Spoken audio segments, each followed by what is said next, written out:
Welcome back to the RV Shenanigans podcast, brought to you by Liquefied. I'm Lauren, this is Ryan, and together we are Millers in Motion. We had a ranch in Texas that we sold and are now enjoying life in our Alliance Valor. And we are currently coming to you from the wonderful Tyler, Texas.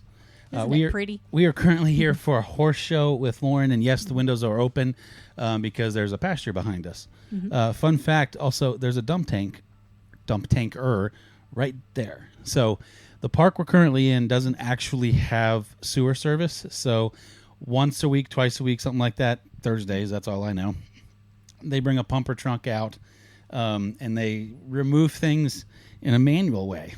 And what does every good RVer do? We sit and we watch. Well, so a lot of the people aren't up here. I happen to come back right before they did it. I don't like pumper services. I mean, they're perfectly nice people. That's not the problem. But I just don't, because we have so many valve handles on our coach. I'm not the biggest fan of them because, like, I came up and they use like a macerator suction system to get everything out a little faster. It's just wear and tear on the pipes and stuff that doesn't need to happen a lot. I'm a big fan of gravity. And half our valves were still closed because we have our 3 valves up front, 2 grays, 1 black, and then we have a black in the back as well. So we have a total of 4 valves, plus we have a Volterra handle, which is a capped, and so we don't get any extra fun when we go to take the cap off. And so they had only pulled the one, and then there's a handle above it in that one. So like the tank that they actually need to dump wasn't being dumped, and so that suction was coming in. So just if you're going to have a dump service, my one little disclaimer there is be aware of that and just know that, you know, they might need you to double check because you know your rig better than they ever are going to know your rig. Yeah, there's no way for them to know all these different rigs. Nope. I will say, though, that Liquefied for the win, because that helps a lot of that waste and stuff break down already. So big thanks to Matt and the team at Liquefied. They are obviously one of our sponsors as well. And speaking of, why don't we just talk about Liquefied for a second? Well, let's do that. What's the worst part about RVing? It's the black tank. No one likes to have to deal with a stinky or messy black tank. Let the team over at Liquefied RV Black Tank Management help you out. Created from the team over at Matt's RV Reviews, this is a 100% biodegradable product made right here in the good old US of A. Liquefied will help break down your black tank waste as well as help with those odors.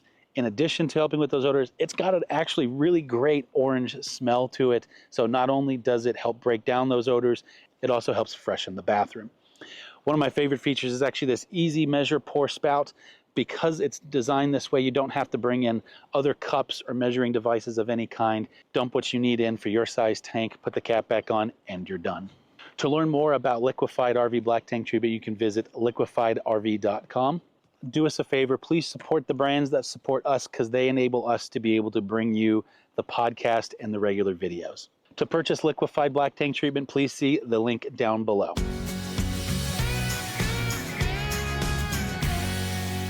All right, what are we talking about today? Flow Rider. The rapper. Boots with the fur. And you're welcome for that. No, Florida, because what RVer hasn't been to Florida? Specifically Central Florida. We've been trying to do more destination stuff. After the Super Show, we had a lot of interviews, and so we're trying to play catch up now on a lot of the places we went. And we spent a significant time in Central Florida. Well, significant to us, maybe like 6 weeks. Well, yeah, significant to us. And I will say that this is going to encompass things we may have already talked briefly about, like Walt Disney World and Fort Wilderness. We're not going to go into detail on any of that stuff because there's 2 full podcasts about those 2 topics. They're literally the 2 podcasts right before this one. So if you are curious more about that, you can refer back to that podcast or those podcasts, depending on which one you're looking at, when we're done. But we're going to talk about all of Central Florida in this one because there is a lot going on in Central Florida. There sure is. So where do we start? So as far as RVs and getting around, the one thing you should know is there's a high season and a low season. And you can read that as a costly season and a cheaper season as well. True, but a lot of RVers, snowbirds if you may, like to flock to Florida. So just know if you're going to go to Central Florida in the winter, plan. You're not alone. No, you're not. Planning would be a good idea. There's a ton of campgrounds. There's state parks. You have Everglades National Park. That's really more South Florida, but I'll kind of give it a little bit. There are campgrounds aplenty, but they do fill up, especially your extreme winter months up north. Once you get to Christmas, then January, February, and March, it's pretty tough to find a site. It's just now, because we're recording this in mid-April, and it's just now starting to calm down a little bit down there, and people are starting to spread back out as warmth goes back north. And we, because of weather, actually got to Central Florida a day ahead of schedule, right. And we had some trouble finding an RV site. And part of that has to do with our size, but the other was just availability. It was. And so we ended up staying one day at Disney's Fort Wilderness, one night, at Fort Wilderness, which was a blast. I can't imagine trying to get work done while we stayed there, but no, that wasn't going to happen. And no, in and around Disney, there's a bunch of other RV resorts as well, including the infamous TTO, Thousand Trails Orlando. That's right.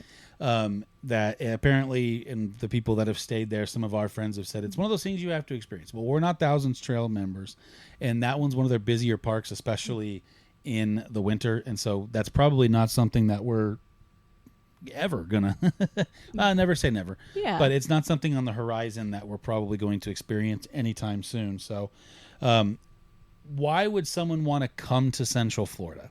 Well, I think you've hit the first nail on the head, that especially during winter, it's going to be warmer there than it is in many other locations. It is. So obviously the first thing is going to say that it's the weather, right? Mm-hmm. In the winter, it's going to be pretty warm. It can get cold some days. There can be some rain, but on the average, it's way better than, say, Wisconsin. That's right. In Ohio. So that's going to be the biggest reason. What's the second reason? Unless you like your snow. If you like your snow, then absolutely stay up there up north. I like my snow as long as there's skis on my feet and I know that there's a warm beverage at the bottom of the hill.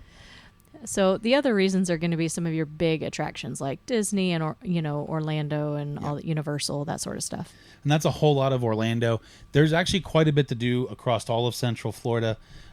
You have when I say Central Florida, what I'm kind of circling on a map would be Orlando in the center, Cape Canaveral off to the east, which is going to be kind of where the cruise terminal is. That's where the Kennedy Space Center is, SpaceX, all that stuff, all the way over to Tampa on the west side, and St. Petersburg, or St. Pete as they refer to it as, and maybe even Sarasota a little bit. So you have two different versions of beaches. You have Pacific Ocean side and Gulf side, and then you have the center, which you'd think there's not much to do, but there's a ton to do in the center, given that that's where Universal Studios is, Disney, all the other things that go into theme park lands down in the Orlando area. Plus, you also have one of the more prominent campgrounds. So let's start with campgrounds. We obviously talked a little bit about TTO a little bit ago, but one of the most popular campgrounds in the country is located in this area, and they're in Auburndale, Florida. They also played host to RV Unplugged Season 2, which is coming out in a week from this, 2 weeks, May 28th. So that would be Camp Margaritaville. And even though there are other locations, this one is the one that we know best and was very popular. There are a lot of amenities there. There's, really nice pools. There's mini golf. There's restaurants, shops, all kinds of stuff. Kids. And they have events all the time. Their goal is like resort-style entertainment. Right. And it is pricey. I will say that. I mean, the cheapest sites when we were there started about, $125, $135? Something along those lines, which is just a standard back end. They have a lot of pull-throughs. So it is a resort, so it's really easy to get in and out of. They want that experience to be good for you. And realistically, this is what I would call a destination resort. So some RV parks or RV resorts are built in areas where you're really just meant to be there and then go experience whatever it is around you. Kind of like by the Grand Canyon. Things that are by national parks or big cities or other things. I would even say TTO is one of those because it's really there because it's only 15 miles from Walt Disney World. Those types of places are there. Margaritaville is really meant to be come for a long weekend or a week, stay here. Right. They would be okay if you didn't leave for the duration of your stay. In fact, they would love it because that means you're spending your money there instead of somewhere else. Exactly. And they've tried to make that possible. And they really have. You can rent your own golf cart. Like Lauren said, they have all the amenities that she already went over. There's pools. There's not a whole lot else in that area. No, not immediately. There really isn't. It is technically in Auburndale, Florida, but it is also very, very close to Lakeland, Florida, which is a little bit bigger of a city. So that is going to be the home of the Detroit Tigers' spring training. There's a single A club that also plays there. I think they're the Lakeland Tigers, is my understanding. You have restaurants, all kinds of stuff in that area. It is a lot of chains, that kind of stuff. We only went to one off-site with our friends Harold and Cindy. One night we were down there, we went to Ford's Garage. It was good. It was very good. I didn't realize the Ford Motor Company had restaurants. That's who owns it. That's the crazy part. So, but it was good, and it was fun to hang out with them. But, the thing about these types of resorts for me is I feel like they hit a lot of demographics. I don't think it's us. Right. It's not ours. Now, we didn't have any issues like with the children making noise or bothering our rig per se, but just to understand that people there are on vacation, and that's the mentality that they take. And so they're not there working during the week most of the time. I mean, maybe there are a couple, but for the most part, the people we witnessed were there to have a good time. Yeah, and they had a good time. I don't think when we talk about kids and people that are having a good time, aka maybe a little bit more rambunctious with their drinking, that kind of stuff, don't take that as a knock towards it. We're all for that kind of stuff. I mean, we're fans of Disney, we're fans of doing that, right? But as a full-timer, Monday to Friday and even Saturdays, a lot of days we're working during the day. It just happens to be from our RV in nice places a lot, and so unfortunately for us, like it's a little bit more distracting in those types of places. Even if the kids and everybody weren't around, there's still a tiki bar and a pool and a mini golf course and right. And so it's just setting your expectation, right? It is. And so with that being said, I do think that there's the other type of people that prefer more of boondocking and all that, which we didn't get to do down there, unfortunately. Our stay at Camp Margaritaville was actually for the production of RV Unplugged Season 2. And so we were dead to the world. That's a really good example. And so that's kind of the downside is we did experience everything there. There were plenty of nights that us and Phil and Stacy and Todd and Steph wandered down to the tiki bar, especially in pre-production week. But then as the series went on and the filming went on, obviously, sleep was a commodity. So we kind of sequestered down there. And then the last few days we went back out again. And then before we started heading back to Texas. And everything there was very nice as far as the amenities went. They had fire pits. They had all kinds of stuff. And the food was pretty decent. I mean, the food was actually pretty solid. I will say it's still a quicker, I'm going to say theme park style food. Yeah. I think it was elevated for theme park food. If you don't know what I'm talking about, burgers, chicken fingers, that kind of stuff. It was better than what you're going to find in one of the Disney parks on the average, or Universal parks, but it still wasn't like, I was still expecting more flavor. I think that I'm always expecting more flavor, though. I think that's a theme. We just like the way we like things. Spicy. So moving on from that, as far as Lakeland, like I said, there's not a lot else to do in that area, unfortunately. We did hear that there's a ton of like state parks that you can go visit in the area. You just have to be careful because there's alligators friggin' everywhere. In fact, one of the lakes we were doing some of the shooting in, and you'll see it in one of the episodes for RV Unplugged, apparently the day after we were done shooting, one of the guys that was there helping, Derek, was like, oh yeah, we just saw a 10-foot alligator go right into that water that you guys were just in. I'm like, awesome. Glad I wasn't in there. Sorry, contestants. But that's something you have to be aware of when you're at those parks. And moving down the road to Tampa a little bit, we didn't get to experience Tampa in all of its glory. So we've actually been to Tampa several times, but it's always for the Super Show, the RV Super Show in January. And so we spend so much time at the show, we don't really get to go off-site too much. We do one big charity dinner, but we've seen the Elks Lodge twice. We've seen the Elks Lodge, and we've seen the fairgrounds. And that's about all of Tampa that we've seen. Yeah, the airport now. Oh, yeah, the airport. Woohoo. So we haven't gotten to experience as much of that as we would like to. But yes, it's there. Just know Tampa is going to be the home to a lot of the major sports teams in Central Florida. The Tampa Bay Lightning, the Tampa Bay Buccaneers. I think that's it. But there is, if you're a sports fan, that's kind of the place to go. Also, your West Coast beaches are going to be over in that area, especially once you get down to St. Pete and then a little further south into Sarasota. There's apparently an island over there, Omni Island, AMAI, however you say that. That's supposed to be pretty cool. Is it Anna Marie Island? Yes. AMI? Yes. Okay. So that's over in that area That as is well. supposed to be really cool, but I don't think that's an RV thing. No. That is a leave your RV on mainland And go visit. And go visit. I yes. did when I did a quick little research on it. There is an RV park not far off the island, on the mainland, but the island itself, there are no RV sites, but there are rental homes. I believe there's a small boutique hotel. It's not a big. No, it's not big, but it's supposed to be just beachy, totally relaxed, family oriented. Yeah, lots of like mom and pop restaurants. Yeah. Think ice cream shops, that kind of stuff. Let's put that on the calendar for next year. Just to take a little break and go over there. Yeah, that Okay. sounds good. What do we do with the dogs? I don't know. Yeah, that's next. You guys want to watch them? Yeah, we will pay you in hugs.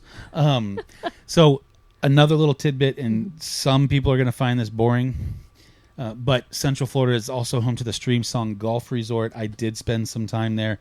You do fly into Tampa. It's about an hour and a half away from the Tampa airport. It's actually almost directly south of Lakeland by about 30 or 40 minutes. Really cool golf resort, a little pricey. But if you're in the area and you want to play a cool round of golf by some really famous designers, it is a cool spot. I don't know that I go out there just to play golf for the one day. It's one of those things, kind of take your guy friends, make a weekend of it. But if you happen to be in that area, you can park the RV and then go down there for a few days, hang out, play golf, have some drinks, eat some dinners, that kind of stuff, and then head back to the RV and get back on it. Again, that's assuming you're full-time. If you're part-time and you're a golfer, just fly into it. But just one of those things, that's another amenity that's right there. I'll be on the beach. Shocker. So as far as the rest of Central Florida, it's one of those unique things, because if you move, the further east you move, it's a very different feel. Very, yeah. Because there's not as much to do. Like, obviously you get into Orlando. In fact, we can talk about Orlando a little bit more proper. I've been going to Orlando, well, since I was a little kid, but for the last 11 years now, I've been going there at least once a year. You haven't. No. But it's a PGA merchandise show is at one of the largest convention centers in the world. It's called the Orange County Convention Center. It is in the city of Orlando, and that's in Orange County. And so I've been going to that area for a long time. Obviously, you have your Disney. We did a whole episode on Disney. We're not going to dive into that. A little further north in a town called Dr. Phillips, right kind of near close to the airport, you're going to have Universal Studios Florida, which is comprised of 2 theme parks, about to be 3. They're about to open Epic Universe. Woohoo. And 1 water park, and then an area they call City Walk. It's kind of like Disney Springs as a reference point. So restaurants, shopping, entertainment, that kind of stuff. There are RV parks up there near it, kinda. But again, there's nothing on site for Universal. Universal's a little bit more spread out. When you talk about Disney, you hear people talk about the Disney bubble. They really want you to stay inside that bubble, because then they can control your visuals, the food, everything.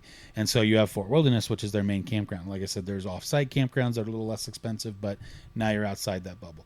At Universal Studios, for an RV, you don't really have that option. It's off-site or nothing, or you have to get a hotel room. Hey, Universal. Hint, hint, nudge, nudge.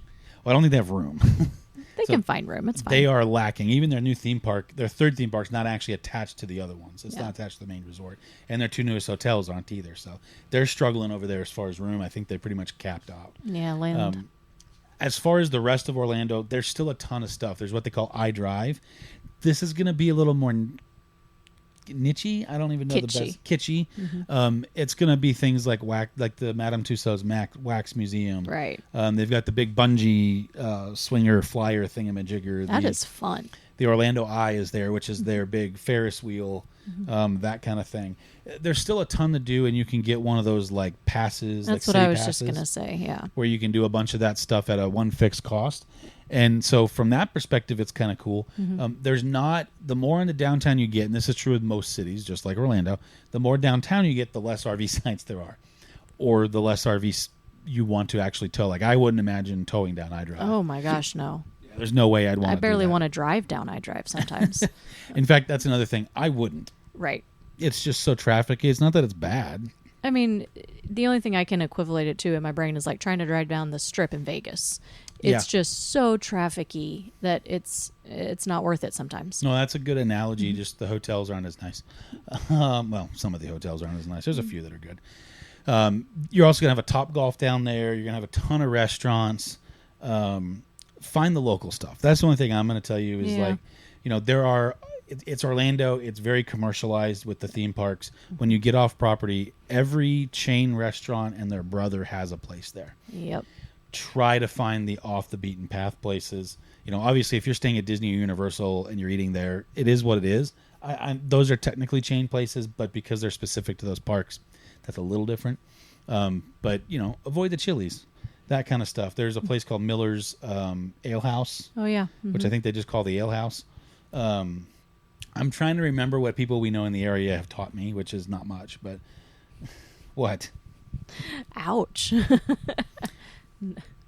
No, and I think last time we went, we were in the area trying to find, it is kind of difficult to find those mom and pops places. We ended up at a Carrabba's one night, and it's just kind of like, you can get that anywhere. Do try to find that local flavor. And if you are in your RV, just know that because it's chains, I think if we had the choice between cooking for ourselves or chains, we'd almost rather cook for ourselves. Yeah. Because at least now we're getting it the exact way we want it. And to be honest, I don't think we're bad at cooking, so that helps. Very true. So moving a little bit further east now, and this is where we get a little disclosure. This is mostly research we've done. We have not spent a lot of time east of Orlando, but one of the most popular reasons, there's really two big ones, that people go from Orlando and east. I know that the drive is only about 45 minutes to an hour to the coast from like downtown Orlando. Do you know what the two are?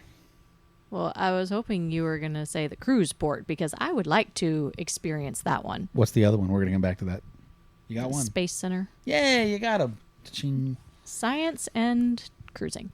Which, I'll be honest, I like you said, there are a bunch of ports all around Florida, the largest being the Port of Miami, because it's the close to the Keys, the Keys and the Bahamas and everything else. The second largest is actually Cape Canaveral. So it's the home of Disney Cruise Line, Carnival, Royal Caribbean, and Norwegian all have cruise ports there.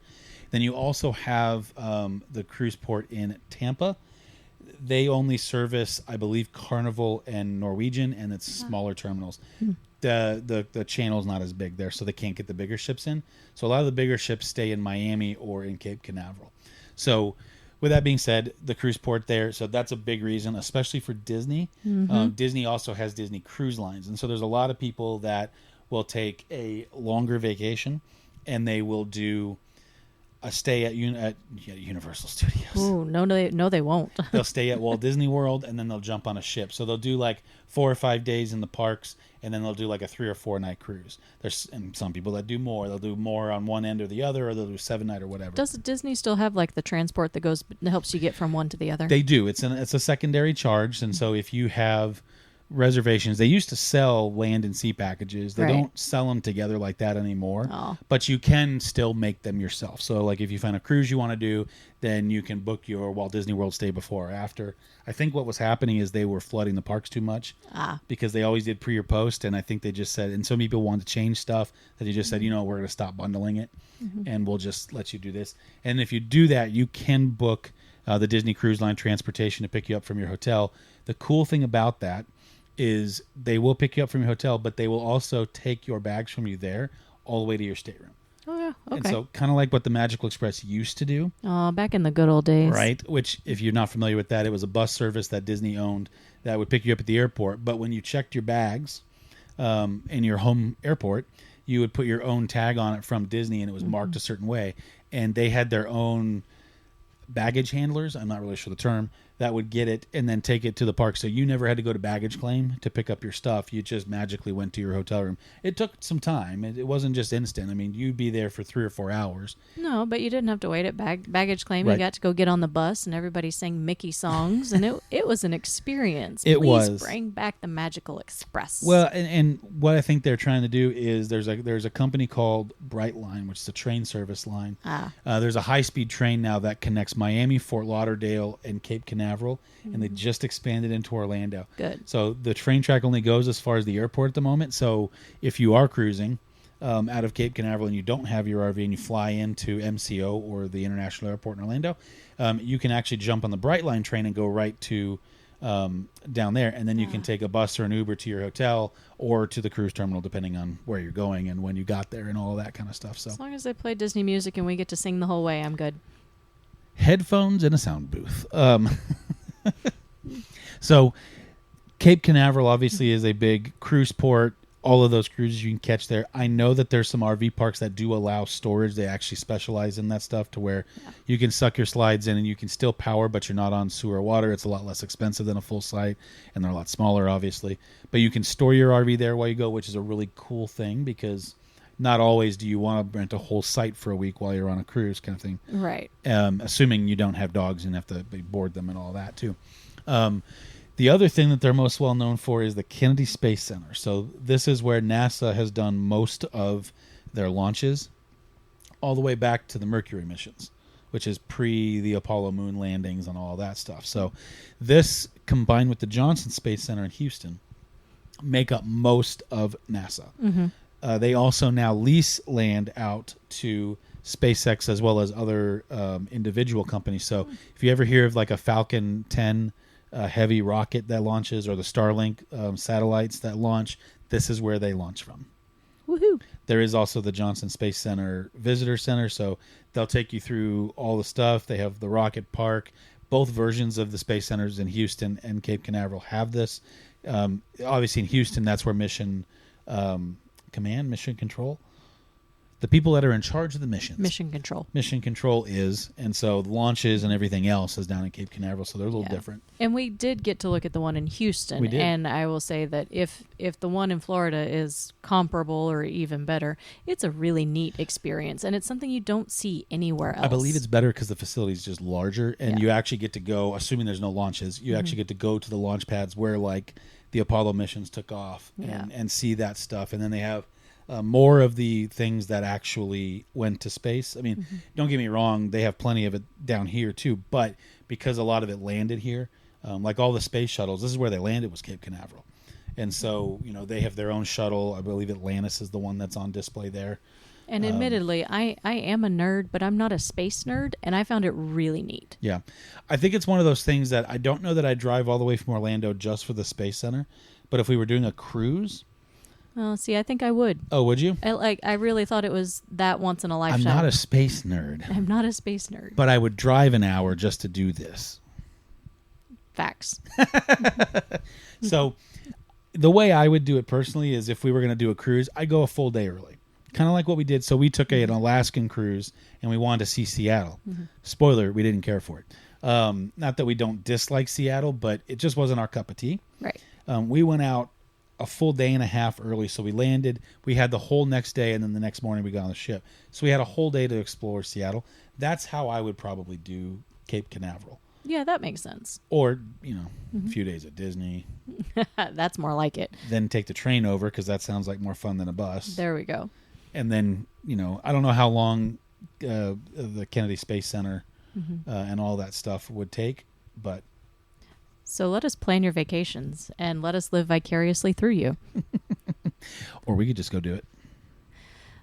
All right. What else on that side? So as far as the rest of Central Florida, it's without getting into like Everglades National Park and a lot of things that are south, Key West and all those things, without going too far north, just know when you get there, Florida's big. Like you don't realize how big Florida is. You don't realize it, yeah. And I know we're kind of coming back to travel. Just think of it as a full circle thing.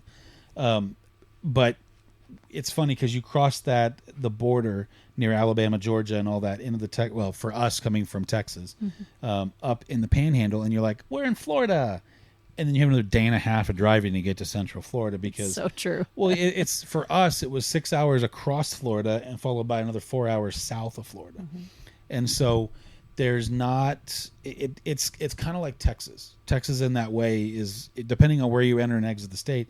You can be there for a day and a half, especially with an RV. Even longer in Texas, but yeah, you can be there for a long time. And so everybody thinks that Texas is this state, and everything out east is kind of smaller, compact, and it is on the average. Florida's not that. Well, and I think it's because also you enter through that panhandle, so you have to drive all the way through it. People that are coming from the north wouldn't have to necessarily drive in that same way. But there was one thing that we didn't talk about. Okay. And I figured this wasn't on your radar, so I'm surprising you with this. And this is something that I want to do one of the times that we are in Central Florida. Send help.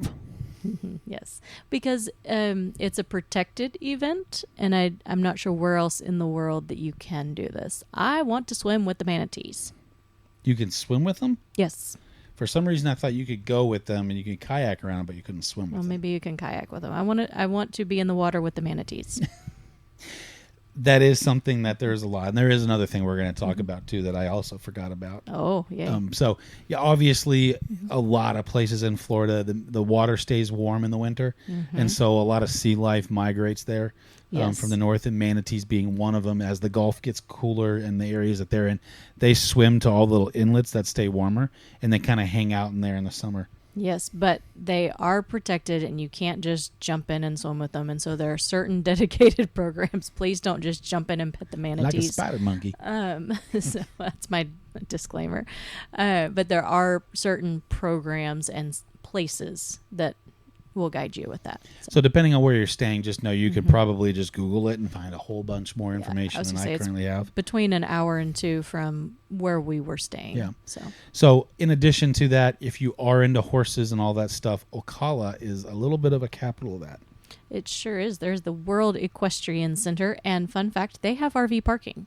And depending on the event that is or isn't going on, you can park there if you're not attending the horse show. And my understanding is it's pretty reasonable, concrete sites, easy to get in and out of. I think, and it seemed to be pretty open. In fact, when we were coming down, I know that you said they had availability. Yeah. When we were coming down, we just wanted to get further. So Ocala still is another hour and a half-ish from where we were trying to land. And so we wanted to keep coming down south towards Orlando, plus Fort Wilderness, Disney World, come on. Yeah, and I think they were actually comparably priced when we got down to it, the World Equestrian Center versus the Fort. But I do think where you can have an advantage if you're trying to find a last-minute spot in Central Florida, especially in the winter, is that I think a lot of people assume that you have to be showing a horse or be part of World Equestrian. That's not necessarily the case. Now, they do hold sites for special events because obviously, like if we were going to a horse show there with Stella and we would need a site, they can't just get, like if we don't know we're coming until 3 weeks prior, they still have to have somewhere for us to stay. But anything they don't, it's supposedly a very large RV park, and so they still have quite a few sites. So again, for the price, it's more of a availability situation. It is, and it's not going to be a resort. It's not going to be amenities, anything like that. It's full hookups, but you're not going to find a restaurant on site necessarily, and it's not going to have a pool, that sort of stuff. So compared to other equestrian facilities, it's amazing. It's top notch. Like the one we're currently at, we said in our intro just a little bit, like we're on a gravel site, and of course it's about to start raining, which means we're going to be on a mud site. Yes. We don't have sewer, so they do pump outs, and we do have water and electric. Which at the end of the day is fine. And no Wi-Fi here. No, there's no Wi-Fi, there's no clubhouse. In fact, there's probably only about 20 RVs in here and a crap ton of horse trailers right over there. But again, it's about where you are, and if you're showing a horse, being able to be on property, and this is the same for World Equestrian, that's the priority, is being able to be close to your animals so that you don't have to drive in 30 minutes, check them, because there's some mornings that trainers and grooms will get up at 5 a.m. And be down there to check on them, everybody, and then be ready to show by 7:30 or 8. And then on the flip side of that, they won't be done showing till 5, 6, 7, sometimes later in certain scenarios, so they might not be out of there until 10 o'clock. I was going to say, we'll do a night check around 10 o'clock, and then a lot of the grooms are back there 5 or 6. And so being on site's a big deal, so not to bore you with horse show stuff, but it's the reality of our life. That's right. So that's going to do it for our Central Texas. Hopefully this helps if you're going to the area. Please know that we really meant this to be combined with our Disney World and Fort Wilderness. There's just so much into those two places, even though they're in one place. It's like an Inception moment. That, we obviously cover Central Florida in this one. So if you're curious more about Walt Disney World or RVing at Disney or staying at Fort Wilderness, make sure and check out those two podcasts from last week and the week prior. That's right. And if you have any questions, feel free to reach out and let us know.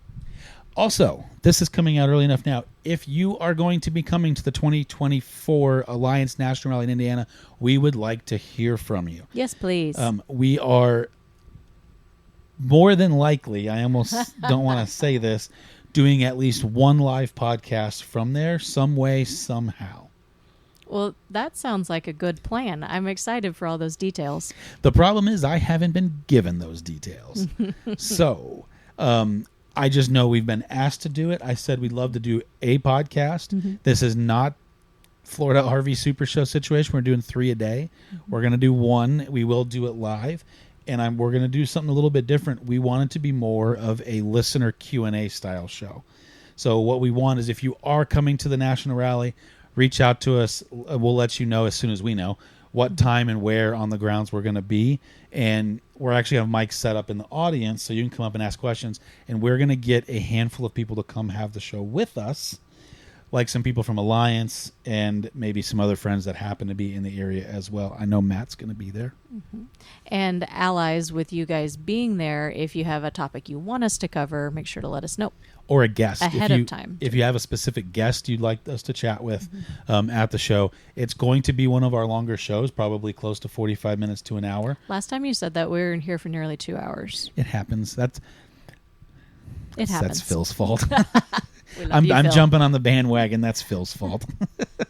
No, we do, and that's some of the best podcasts we've had is when those conversations can just go. So we love it. Just know that can be a longer one. And the best part is we get to hang out with everybody like you guys if you're going to be there. Just know if you don't have tickets already to the National Rally, it is sold out. There is a waiting list you can get on, but there's no guarantees you'll get in. Also, for future reference, if you'd like to come and you don't own Alliance and you're thinking about buying an Alliance, you can come on.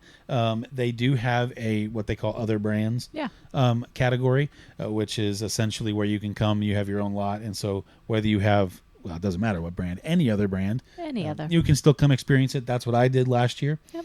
And just know that it's a very welcoming community of people, so it really doesn't matter what RV you have, they'll welcome you with open arms. So. You got it. Thank you guys so much for listening. As always, a big thanks to the team over at Matt's RV Reviews and Liquefied for sponsoring the podcast. Yes, thank you so much. And we will catch you guys next week. Bye.